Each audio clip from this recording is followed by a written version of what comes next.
So, hello everybody and welcome, and sorry for making you wait for a couple of minutes. We had a little technical issue, but now we are here and happy to have you all as an audience. My name is Lars Gutheil. I'm the executive board member of the German-Polish Chamber of Industry and Commerce. We are part of the network of German chambers abroad with 55,000 members in a bit more than 100 countries worldwide. In Poland, we have 1,000 member companies, mainly German investors, and don't only think about the big brands like the Bosch and Siemenses, and of course also the Boehringers, but mainly about small and medium-sized companies with investments in Poland and of course in other countries all over Europe.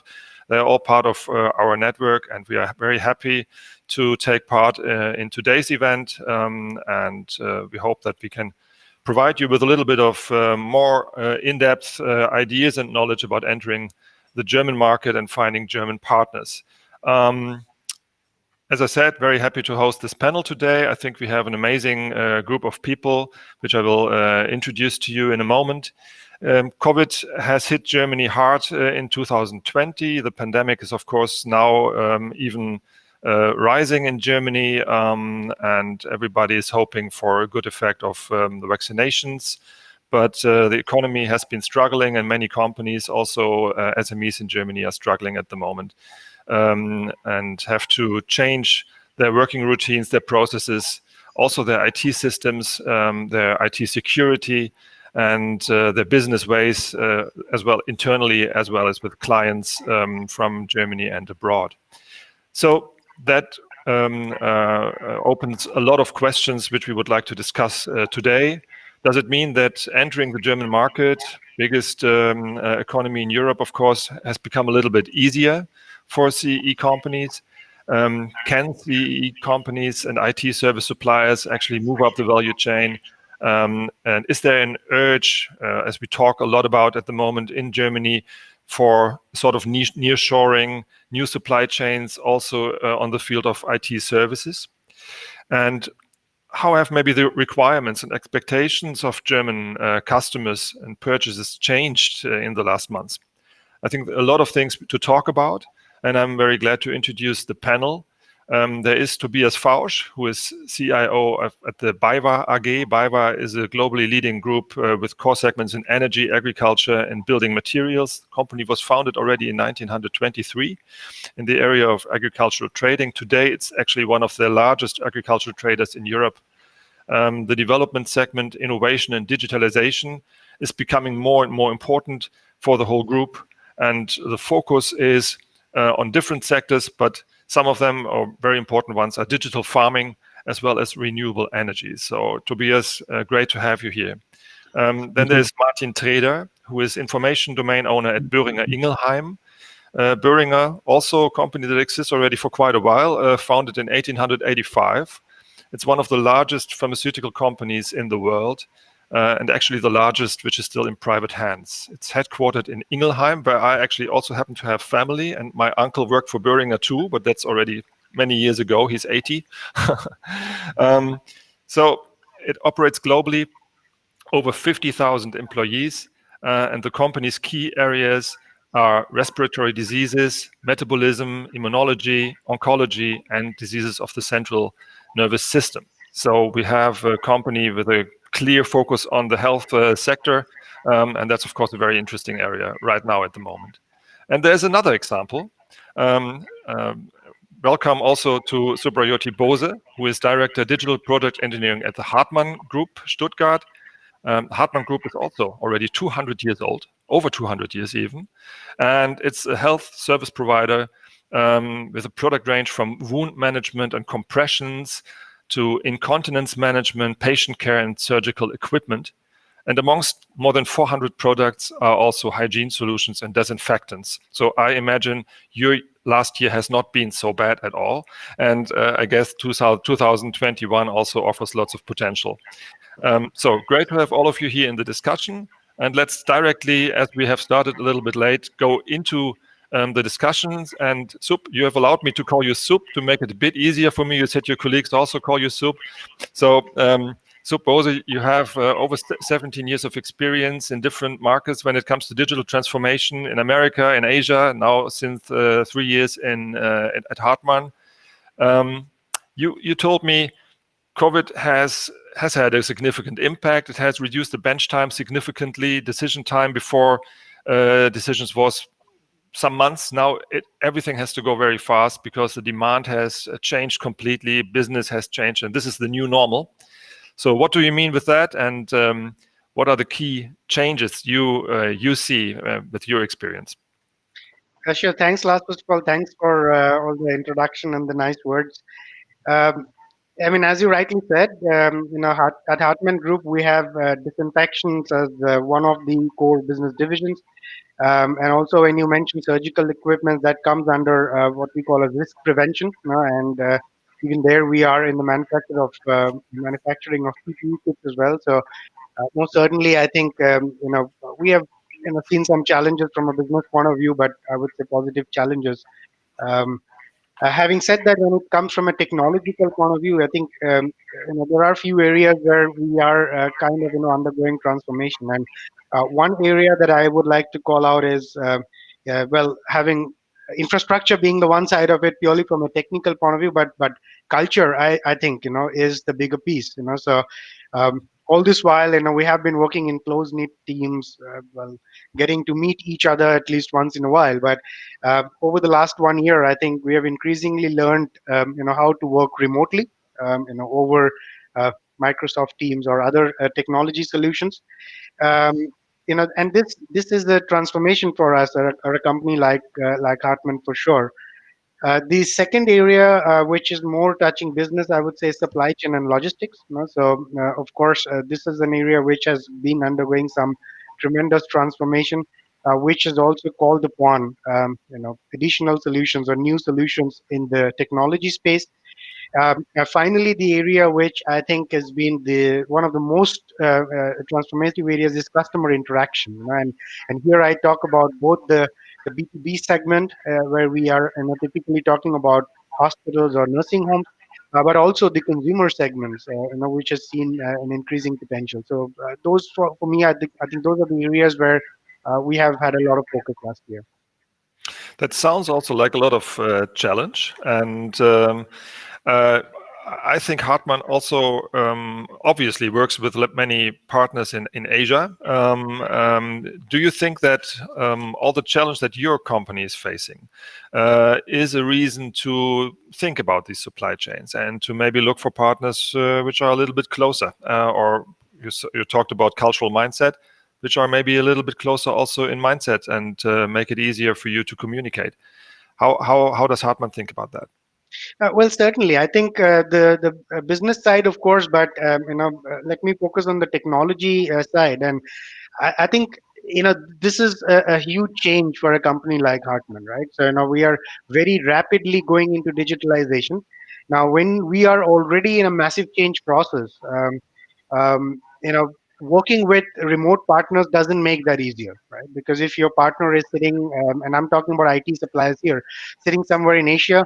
Well, this would work in normal times because you also have the possibility of traveling, for example.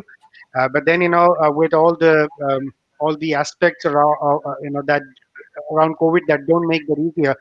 For sure, we have also started that looking at nearshore as an option, or figuring out suppliers which are both culturally, time zone wise, a lot closer to us. Yes. I would like to pass this on to Martin, who also has over 25 years of international experience. You are actually the one to whom we can say thank you about the DHL standardized tax, I think. You were one of the people who developed these, but you have also international experience in not only at DHL, but also at TNT, FedEx, before you came to Boehringer. And you're also a book author, if I'm not mistaken. You're writing books on management of data in organizations. So I guess you also have a great insight in how things are changing. And when we had our first conversation before this meeting, you said the demand for suppliers is increasing all the time. And you think that Central Eastern Europe offers actually a lot of advantages. Just going on from what Sub just said, how do you think about that? Easier approach, more reliability, maybe. What are the advantages of CEE companies for Boehringer? For Boehringer, headquarters in Ingelheim, obviously, Eastern Europe has a time zone advantage over Asia, for example, and even over the typical think tanks in the States, which are usually found in California. And you have to fight for the common office hour that you can exchange ideas. If I talk to my colleagues in Romania or Poland, it's a normal office call. And on top of that, you have the cultural proximity, right? How often do I work together with Polish people just because we are so close to each other, and that is something that helps create trust, right? Trust is not only an objective thing, but it's also a feeling that helps people want to work together. And if I know people and if it sounds familiar to me, I will more easily be able and willing to engage. And that's a huge opportunity for in Central and Eastern European countries, just going next door and finding good partnerships.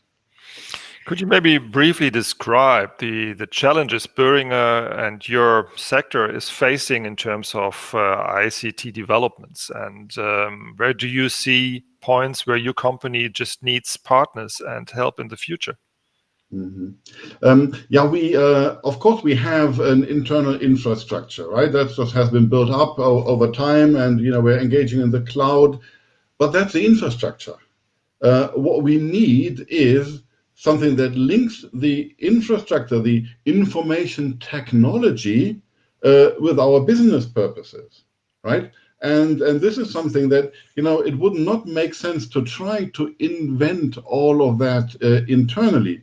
Because who would guarantee us that people come to the right ideas just because they have a Boehringer Ingelheim employment contract, right? So both in the IT sector as well as in the pharmaceutical areas, we consciously rely on external ideas and invite people to do joint initiatives with us, so that we combine the strength and the power of a corporate infrastructure with the brains and the ideas of small startups. And Boehringer has become pretty famous for inviting startups to work with them.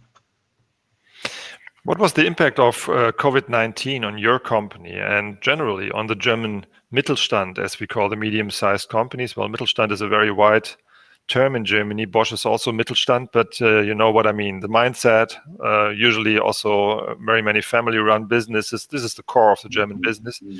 What is the impact, and how has the situation changed, and what possibilities does this offer? For a company like Boehringer that is engaged in pharmaceutical services and products, we have to be extremely careful not to become a victim of COVID on our own. And so have many other companies, so that the communication has been lifted on a different level, from doing face-to-face communication. At Boehringer, for example, whoever is not directly involved in production is working from home.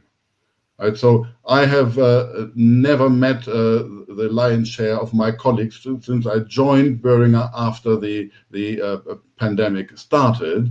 But we are actively using these new technologies, and we are welcoming them. Right, so from an operational perspective, how we work, yes, we may not have had the courage to just engage in uncharted territory, but we were forced to, and we don't regret it. Right, so that is the technical part, and then from a focal part of what we are doing at Boehringer, the demand against health services hasn't reduced; it has just shifted. Right, so we may do a bit less of certain activities where our customers are in a lockdown or directly impacted, but we are tremendously focusing on medication that mitigates the COVID impact, right? You mentioned initially respiratory diseases, right? These can be found very frequently amongst COVID-19 victims, and that is where Boehringer has a great portfolio of solutions. Furthermore, we have a tremendous amount of data, and that is what we share with external partners, be it big one, be it small ones, and invite them to use the data we have to develop solutions based on that together with us. And whatever develops from that, whether it's a long-term partnership, whether those companies or startups join Boehringer, the Boehringer family in the long run, all of these options are there. And that's why I invite people to really look at how can we work together with Boehringer to complement the advantages of the agile startups and the big corporation. So challenges on the one hand side, chances and perspective on the other side. Tobias, how is it for BayWa? You are in a very dynamic sector, and your job being CIO is, you said to me, is to keep the lights burning in an environment that is drastically changing. What do you mean by that? Well, it's very simple. BayWa is active in agriculture, and I think everyone wants to have something to eat sooner or later. So it's really something which is vital. We also focus on energy, as you said. So we have a wide range of things which are, on the one hand, commodity, on the other hand, absolutely necessary, and therefore we need to keep our business up and running.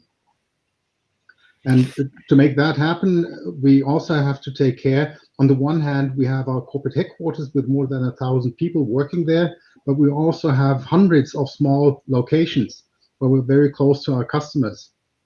And this is a very tricky part. If you explain that within a weekend, you evacuate basically a headquarters to be safe. On the other hand, you need to be in touch with your customers and meet them face to face, even though there's a pandemic ongoing where you don't really know what happens. And now explaining that having 1,000 people in one spot is a different kind of a beast than being in a small location with a few people coming in wearing masks, that is something that you really need to work on. It's a psychological thing. It's something where you can do a lot with hygiene measures, with keeping distance and all the things that we know. But that's one of the main challenges that we faced. So looking at IT, of course, just removing all the people from headquarters over a weekend and being prepared to work online seamlessly is quite a challenge. And this is what I meant by keeping the lights on. You are working for a company that has started as a small trader and is now a multinational in very many fields. So I guess the job of being a CIO for such a company that is so massively expanding is a challenge in itself. Where would you see the significant developments within the company that you are encountering? If we look essentially at agriculture for the moment, I think one of the key challenges is there's a lot of sensors coming up. There's a lot of processes coming up. There's a lot of IT technology, AI to name one, blockchain to name another, which is coming up. And if you look at sustainability really being a challenge, you have climate change, we have a growing population, we have degradation of soil, we have a lot of impacts that we can't really influence directly. But we also have technology helping us in being more productive. So what we try to do is, from the IT perspective, of course, we try to support what you could call farming as a service. So the idea is, by implementing technology, by using AI technologies, by using robots, we can help farmers being more productive while still using less resources. And there we have a lot of technology which we are working on, which we have in place already, but which we are also developing, because it's like autonomous driving. It's an idea which is very clear and simple, but if you get the time you need to get there is quite long, and there's a lot of obstacles that you need to take care of.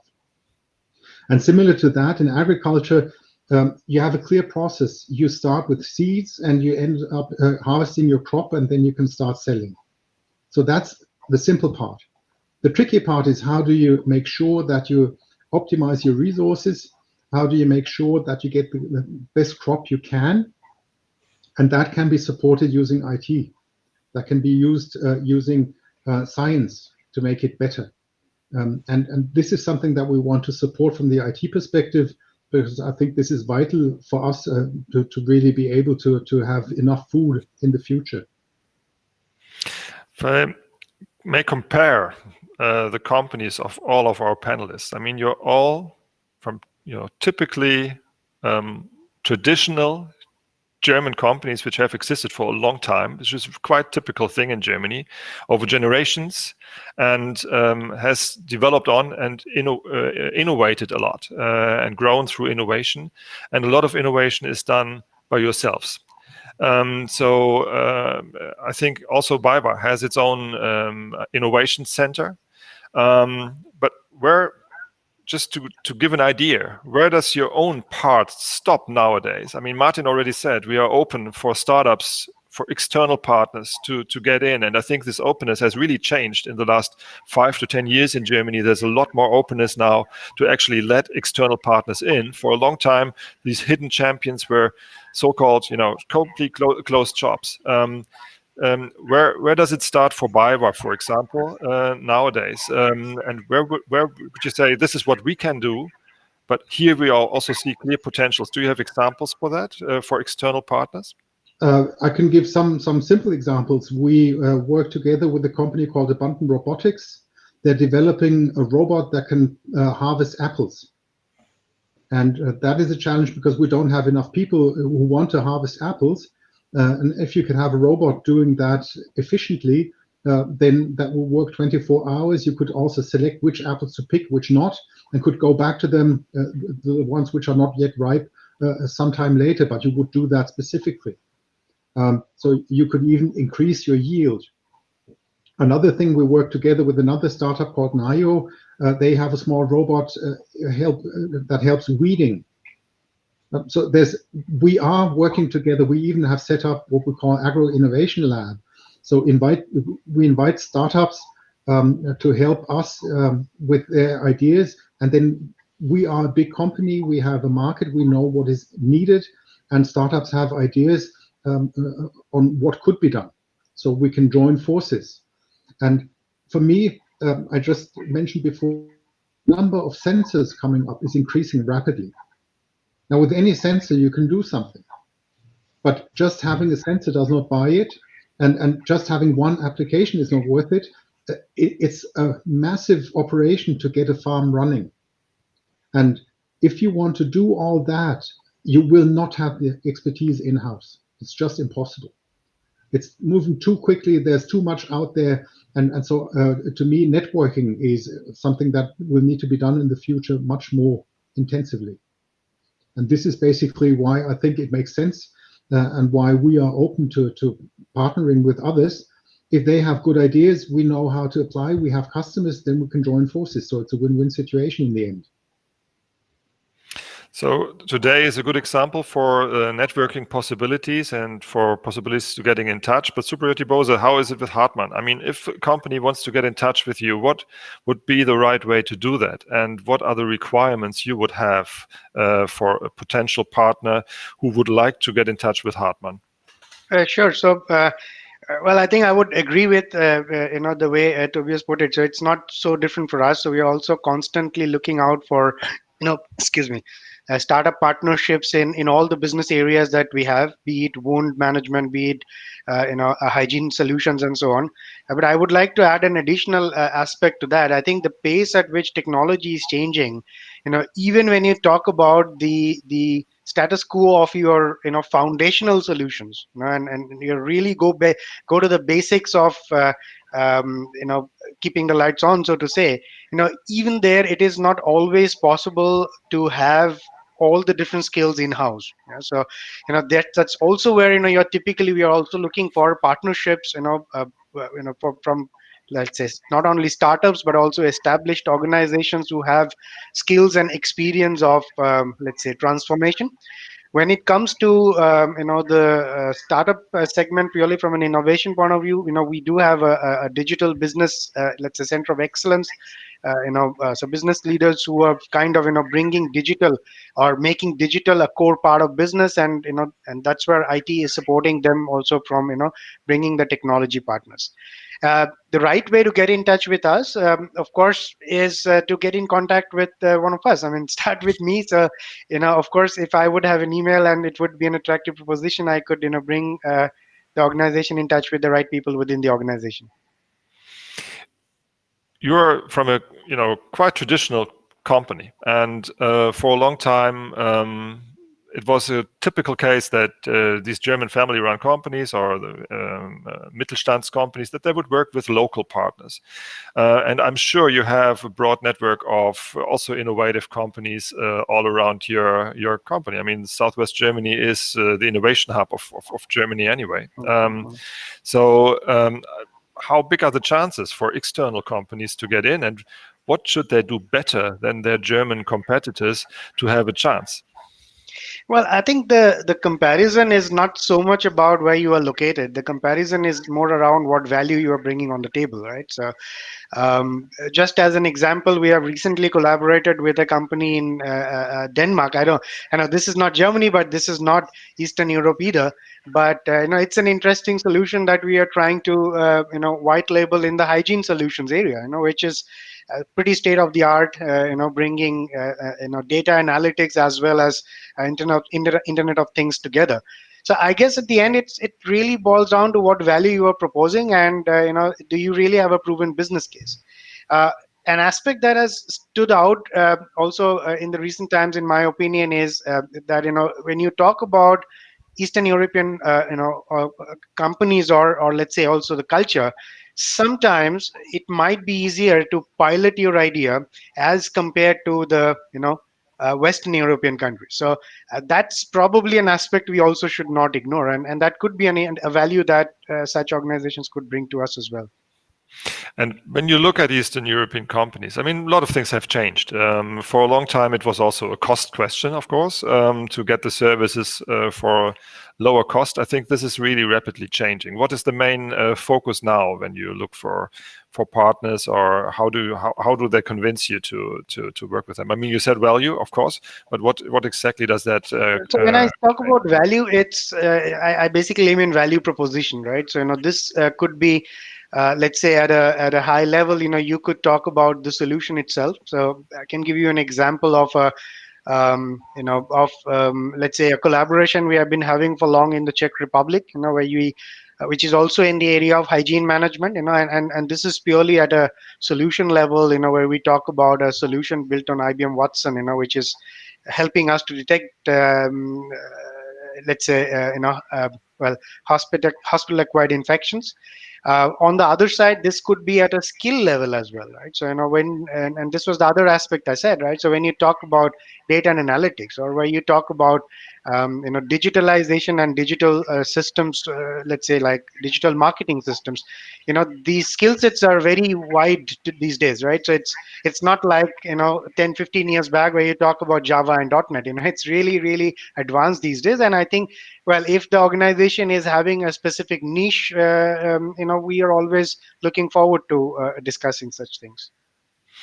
Martin, you have been with Boehringer now for a while. How would you see the situation and the changes in the last 3-5 years in the whole sector? What do you encounter there in terms of doing innovation with external partners?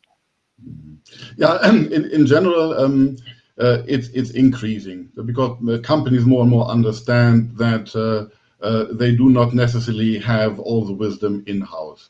And wisdom for me, consists of both knowledge and brain, right? So that we have people who know a lot, and we need people who have the right ideas, who have the right approach, who are creative, right? Which is a totally different dimension. So, from that perspective, I think we are in a good position as soon as people don't even think about the origin of an idea, the geographic location anymore. So I would not expect Eastern European companies to approach potential partners by saying, we are better because we are from Eastern Europe. I would just say, look, there's no fundamental difference anymore, right? 40 years ago, there was a fundamental difference. Nobody could deny that. Today, it doesn't matter anymore, right? If I think back, recently I had discussions with my Romanian colleagues and realized that, the percentage of people with a mathematical study in working in California for those fancy companies that have a Romanian passport is far above average, right? So these are the people that are able to think. And, if you look at artificial intelligence today, it's not only a matter of, being able to use all the interfaces that Google and Facebook and Amazon offer. It is about understanding what is going on, putting the ideas together. And then you would say, okay, the field that a German company can trace to find good brains is bigger than Germany. It doesn't exclude Germany in future, but it's just bigger. And then, language in less and less plays a role because everybody speaks English. 40 years you had to learn Russian to just get along. And this is not a topic any longer. And Lars, you may confirm that many people in Poland even understand German, right? So it's easier and easier. So it's just a matter of broadening your horizon and look a bit beyond your own borders. And and then it's a matter of those people with good ideas to stand up and say, look, here am I. Can we do something together? Do you think that the networking aspect, or also maybe the aspect of promoting companies, innovative companies from abroad in Germany, that this has already come to fruition, or are there still shortcomings? And what do companies and companies like yours or the Mittelstand companies actually doing about it to get this innovation from abroad in? What is possible, and maybe you have a tip also for companies who would like to participate in that. I think we have seen a good development. It hasn't reached all its targets, and of course the pandemic has hit a lot of these attempts, right?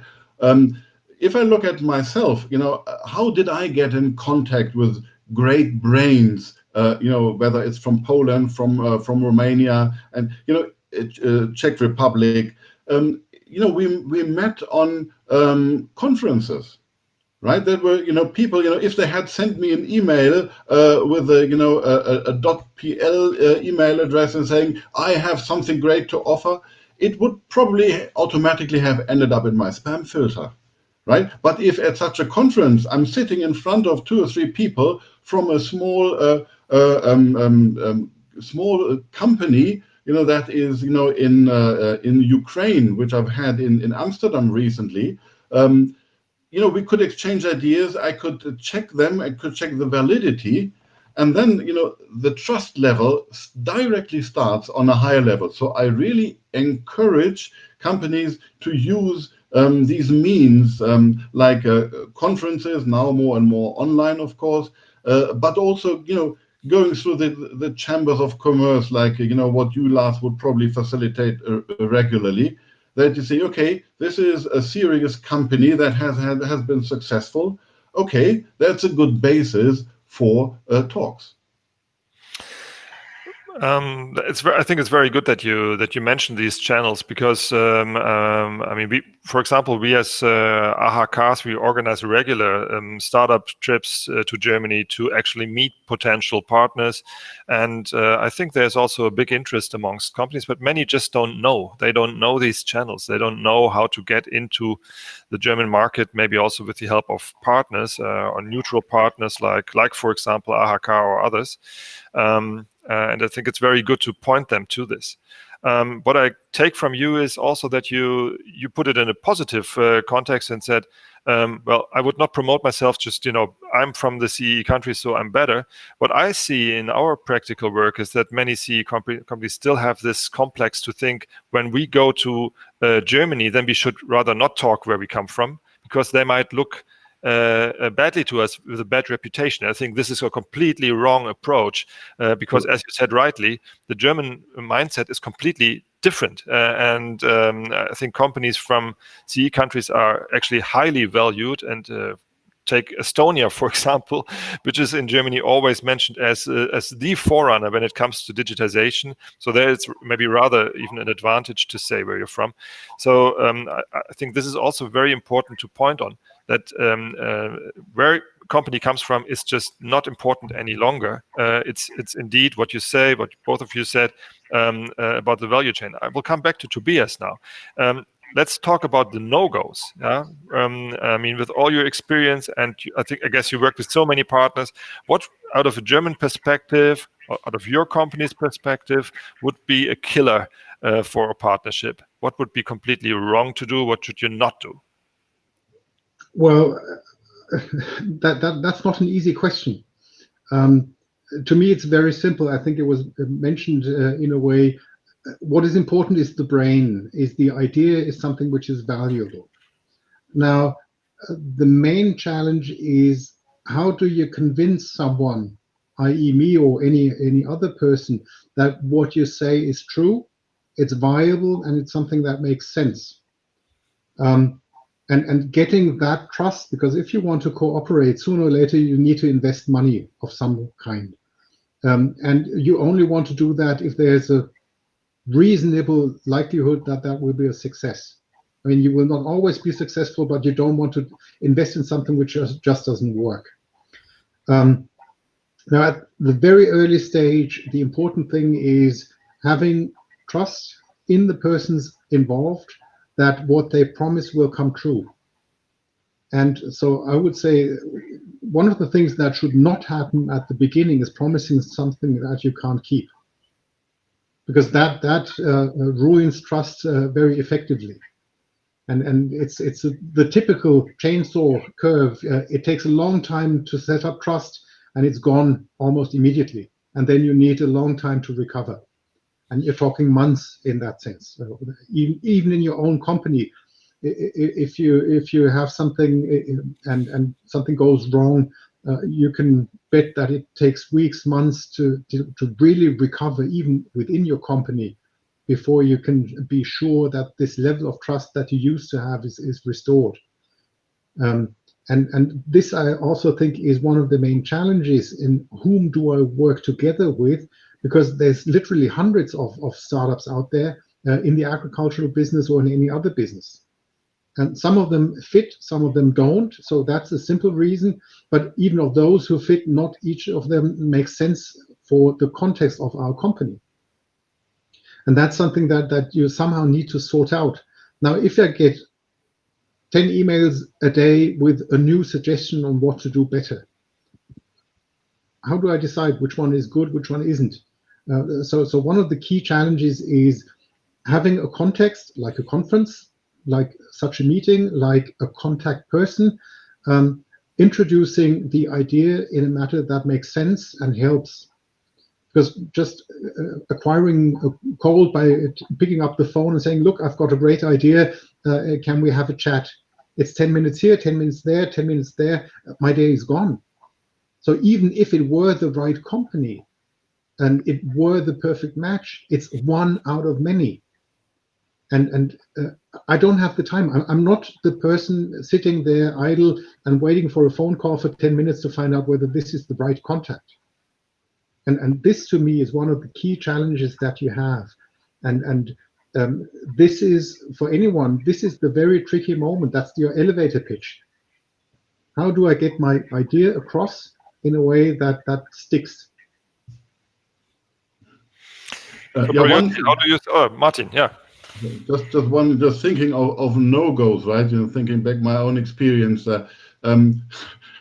Everybody should resist the temptation to make proposals based on, I know a local PiS politician somewhere in Poland where that makes it easier for us to establish an organization here or something.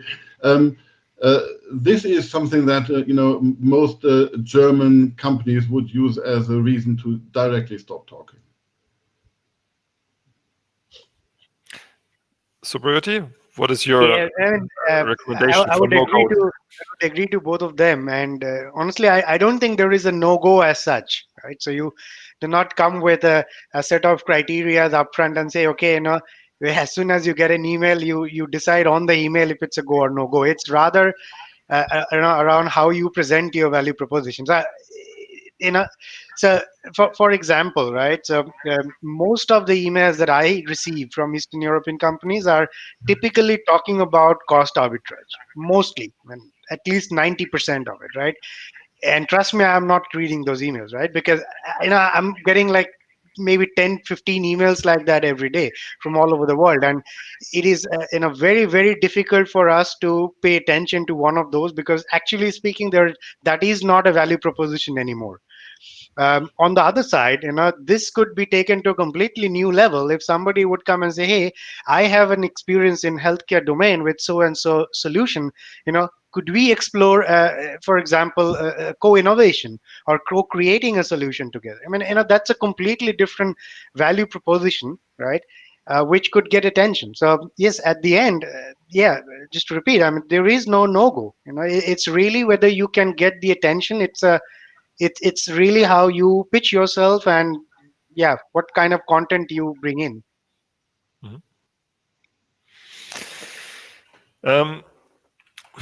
So I think these were already a couple of really very good good tips. When we look at the developments in Germany in general,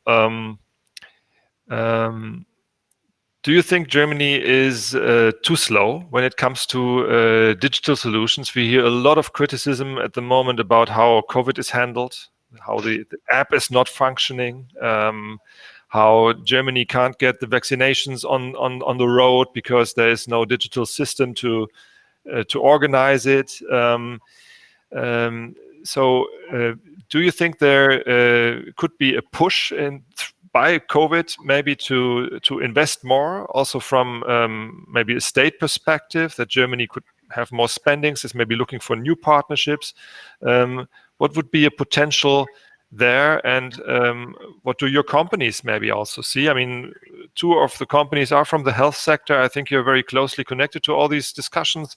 Where do you see potentials in developments now post-COVID, where Germany could become more and more interesting in the ICT field?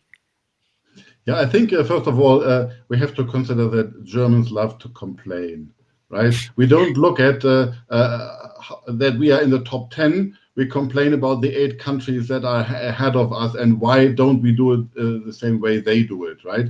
It's a disadvantage at first glance, but this one also comes with the advantage of, dissatisfaction drives you, right? And this is now the situation in Germany, that we shouldn't be satisfied, right? And then say, okay, we could do better. How can we do better? And then question everything. And this is something that we are seeing right now, because in many cases in the past, this was combined with reluctance and risk adverseness, right? And now there was no choice to avoid any risk. We had to do things and then realize that it worked. So I expect if we get rid of that risk adverseness, but keep that dissatisfaction with the status quo, that together can drive innovation in Germany significantly. So from my perspective, I think this is always a factor of the market demand, right? So it's not so much about the German companies, but because I'm sure there are German companies who are taking a different approach in a different geographical region like Asia or America. So when you look at let's say Germany in general, there is of course a lot of sensitivity around new solutions, and I think typically, I was not born in Germany, but with the little bit of understanding of German culture, I think it's a lot more about quality, than about speed. So you make it once and you make it in a way that it lasts, right? And that is what I think most German companies have been traditionally catering to. So for me, it's rather the market demand than a general stereotype, if I can call it like that. Right. So, and again, the other part of your question is, what can we do to change it, right? So, let's take the example of the COVID app that we're all using, right? So, and if you really look at it, right? So, there's so, it took long because there was so much about data privacy in there. Yeah. So the question is not so much about the organizations or the government. The question is also about the people in general. So are we ready really to to go ahead and just compromise or share some of our data, or to what extent actually? Right? But talking about this privacy topic, indeed, I mean, there was so much discussion on this app, and then it came with the highest standards of privacy, which made it, of course, also less effective in a way. Yeah. But still, how do you evaluate it as somebody who has actually moved to Germany and you have a little bit of an external look to it still, maybe? Is it a disadvantage? Many Germans call it a disadvantage when it comes to development of new things. Or is it actually an advantage because it takes a bit longer, but maybe the solutions are even more perfect or more, tailored on the needs of a free society that does not want to share everything, maybe? Yeah, I mean, I think I wouldn't generally say it's a disadvantage or it's an advantage. I think privacy is a very personal aspect. Yeah. So, coming from India, for example, I can tell you that, when you figure out 10 times in a day that, 10 service organizations have your number, have your personal mobile number, which you never shared, you will not enjoy it. Yeah. So, there is a different perspective, I would say, when you are completely, open and you can share the data versus when you are in Germany, where it's more restrictive, but then maybe for sure there are benefits when you look at it from a personal point of view. The other aspect to that is, if you look at GDPR in general, and I've been in many discussions around GDPR with many countries. Yeah.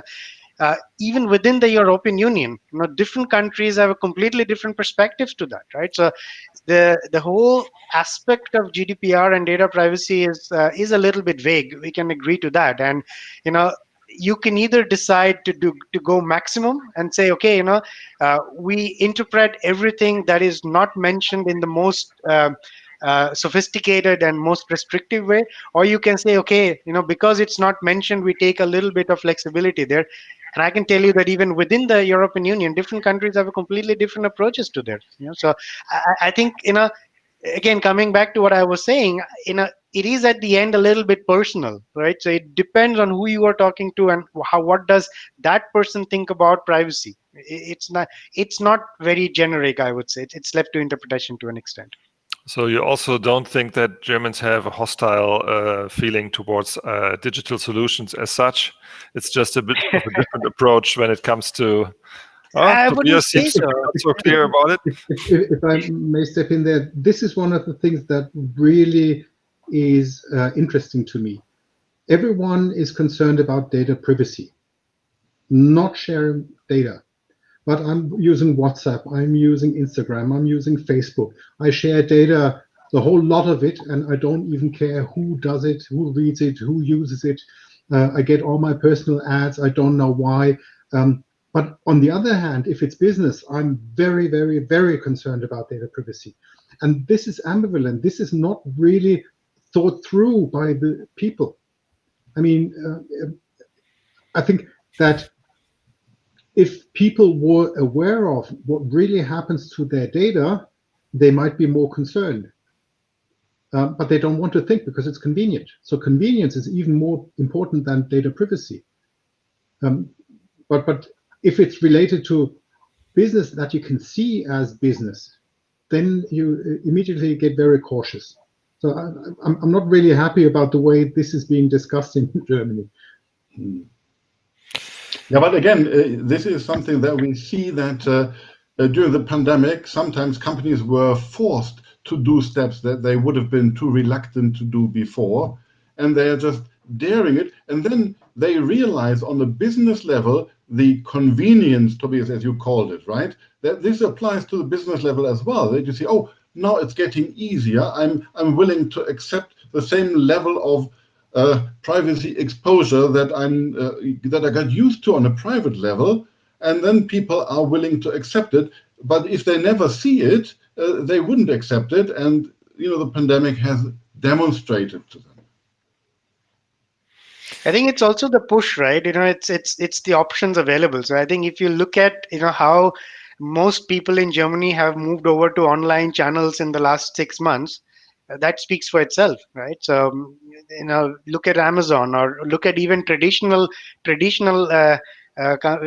maybe BayWa. I cannot talk about BayWa, but if you look at Bauhaus on the other side, these days people are actually ordering online from even traditional mom and pop stores. So I don't think it's resistance. It is convenience, as they both pointed out. It is also whether you are forced to do it or not, because if you don't have any option, you would then not think so much about privacy and other topics, actually. Yeah.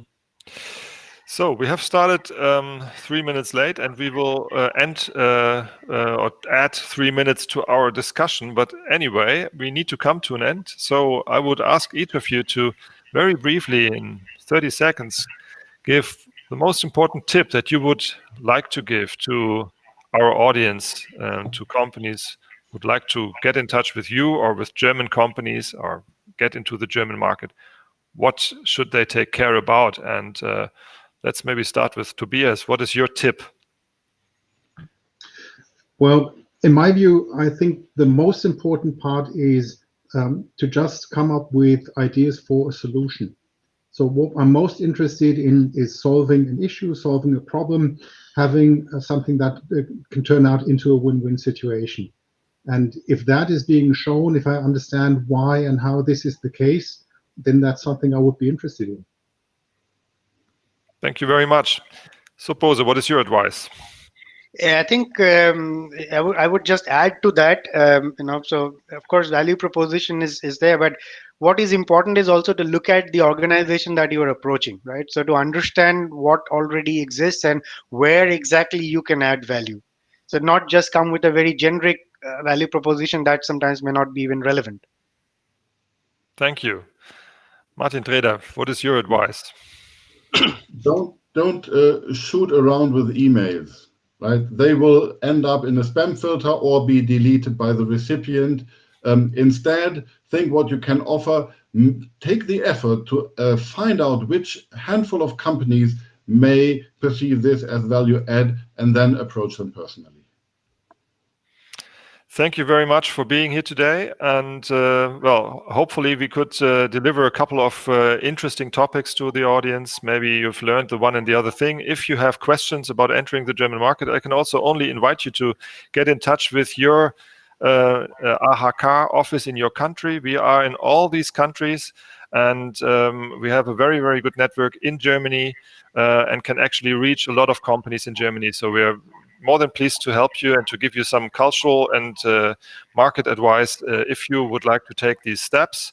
And feel free to get in touch with our speakers. I think the networking function should now be activated. So if you feel like contacting them, please feel free to do so.